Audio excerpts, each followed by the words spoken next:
আসসালামু আলাইকুম প্রিয় দর্শক ভাইরা। আজকে এই মুহূর্তে আমি আমার নিজের শশা খেতে স্প্রে দিচ্ছি। মূলত শশা খেতে একটু ব্লাইট আসছিল, যেটা আমরা জলাপচা রোগ নামে চিনি।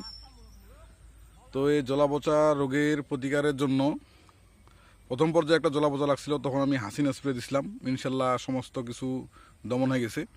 কিন্তু অতিরিক্ত বৃষ্টির কারণে এখন হচ্ছে নতুন করে আবার সেই জলাপচাটা আক্রমণ দেখা দিয়েছে। তো এখন আমি আর হাসিন দিচ্ছি না, এখন দিচ্ছি আফনা। এই আপনার যে প্রোডাক্টটা দেখাই,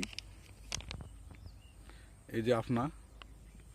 তো আপনারা স্প্রে দিলে আপনার জলাপচা 100% দমন হবে। আপনার যাদের শশা খেতে বা অন্যান্য যে কোনো ফসলে, বিশেষ করে যেগুলো উপরই যে পচাগুলো লাগে, জলা পচাগুলো লাগে, এখানে যদি আপনা স্প্রে দেন প্রতি লিটার পানিতে 1 গ্রাম করে, তাহলে ইনশাল্লাহ 100% এর সমাধান পাবেন।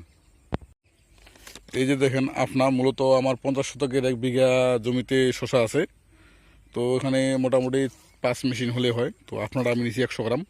100 গ্রাম আপনার এই যে 5 গ্লাস পানিতে এখানে ঘুলছি। মোটামুটি 3 মেশিন স্প্রে শেষ, আর 2 মেশিন আছে স্প্রে দিতে হবে।